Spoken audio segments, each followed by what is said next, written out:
Dan Ullman, Mike Beer. The feature race at Belmont Park on Sunday is the $125,000 license fee stakes for fillies and mares going 6 furlongs on the inner turf. You can bet that Belmont card with a DRF Bets account. Deposit $100, bet with $250. Learn more at bets.drf.com. Let's meet this field of fillies and mares getting set to go in the license fee stakes. Mike, I want to start with the 4. Mrs. Ramona G, who stretched out successfully on New Year's Day at Gulfstream and then was not embarrassed at all behind odds-on winner Starship Jubilee in the Sunshine Million Fillies and Mare Turf. Even though she has run well both times going long, I think she is a turf sprinter at heart, and I like her cutting back for Jeremiah Engelhardt. Yeah, I kind of do too. I mean, obviously she acquitted herself fine when they stretched her out, but I also prefer her turning back. I thought she sprinted really well last year in New York. But, the 2 wins that she had at Belmont and Aqueduct, I mean, she got really good trips both times. But I like the way that she ran on those races, and I prefer her sprinting. There is an invader from Europe coming in, the number 3, Albertville. This horse was purchased for about $160,000 in December after being stakes placed over the fall at Chantilly. May not have taken on the best competition in the world overseas. It'll be interesting to see what we get. Christophe Clement trains. She ran fine to me, it looks like. I mean, her races in Germany, they ran her a lot as a 3-year-old, and she ran well in those races. Won 3 times, was close to a couple of others. And when they sent her to France for her final start, she ran great in that race. They put her on the lead in there. She was still there at the very end, and 2 closers came and nailed her right on the wire. She ran really well last time. And it's very interesting to look at her because she might not be a typical Euro shipper because she has speed and she might be right up close in this race. It'll be very interesting to see where Eric Consell has Albertville in the early portion of this race. We won't have any pace data for Albertville, but we'll see how the rest of the horses stack up on the Timeform US pace projector, which has a blue bar scenario favoring horses on or near the early lead. And Timeform US believes the 5, Broadway Run, could clear off for Junior Alvarado and John Terranova. This horse ran just fine on the dirt last time out, but her best race came when on the lead on a slow pace in the Coronation Cup last year. Do you think we get a similar situation here? I mean, I don't think it's going to be that slow. I mean, we'll see what happens. I think she will be forward. I won't be surprised if Albertville, that European shipper, is forward. I won't be surprised if Mrs. Ramona G is forward. There are other horses who can get up close to the pacing here. But listen, Broadway Run's a lightly raced horse, has a lot of upside. She's run well in all of her races.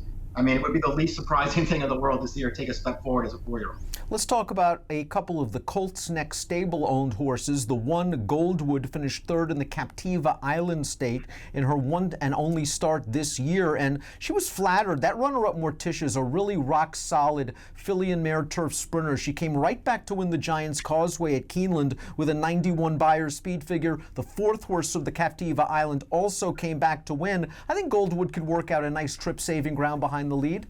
Yeah, I thought she could get a good trip in this race, too. She's not impossible. I didn't love either of the Colts Neck horses down on the inside. I mean, I guess I prefer this one to her stablemate, the 2 Misericordia, but I didn't love either one of those horses. If I was going to take anybody out of the Captiva Island, I think I'd take Fear No Evil, who I felt like was maybe prepping in that race off the layoff. We'll get to her in a second, but Misericordia was making her first start off an elongated layoff in the Captiva Island, and she got a good lung blower. I mean, she pressed the pace before tiring. Perhaps she can improve, and I was surprised to see her that close to the pace because she has had some success from stalking range in mid-pack. I think that's where Johnny Velasquez will have her on Sunday. Let's take a look at our top selections in this race. And Mike, you like the 6 Fire Key, and boy, you want to talk about a tough trip last time out in the Sand Spring Stakes. Just nothing went right for this horse.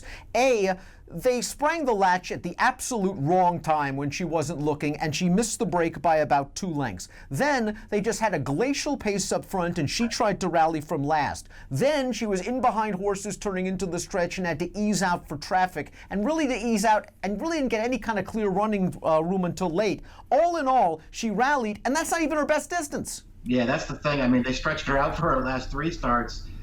Which I was surprised to see, but she actually ran well in all of them. I much prefer her sprinting, though. To me, she's always been better going shorter, so I love this turn back. The races over the winter at Gulfstream show that she holds her form. I don't know, to me, she's just way the horse to beat here. Her turf sprint races are all good. She's got all the figures. Off turf doesn't matter. Firm turf doesn't matter. The pace scenario, I guess it could be a little worrying because while she had positional speed at one time, she hasn't really been showing that lately. So maybe her new style is to close, and that could work against her.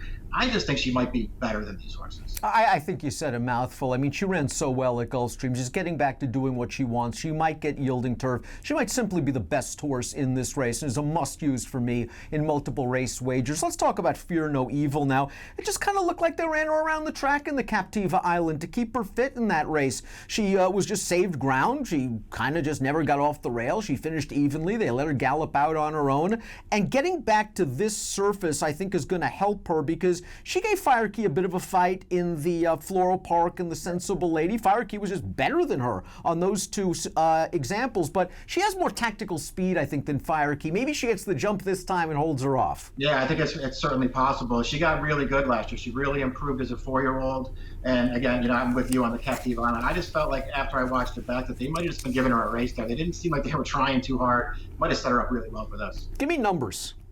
I put Firekey on top. I'm going to use the 7. And, listen, the 2 upwardly mobile 4-year-olds, the 4 and the 5, they're not impossible. I could use them somewhere, but I prefer the 6 and the 7. 7 and 6 are my top 2 picks. I'd use the 3 and 5 probably underneath in single race exactas. Feature race at Belmont on Sunday is the license fee, $125,000 stakes. Again, bet it with a DRF Bets account. Learn more at bets.drf.com. But the gist of it is you deposit $100, you bet with $250. Approximate post time for the license fee, 5:51 Eastern. Good luck.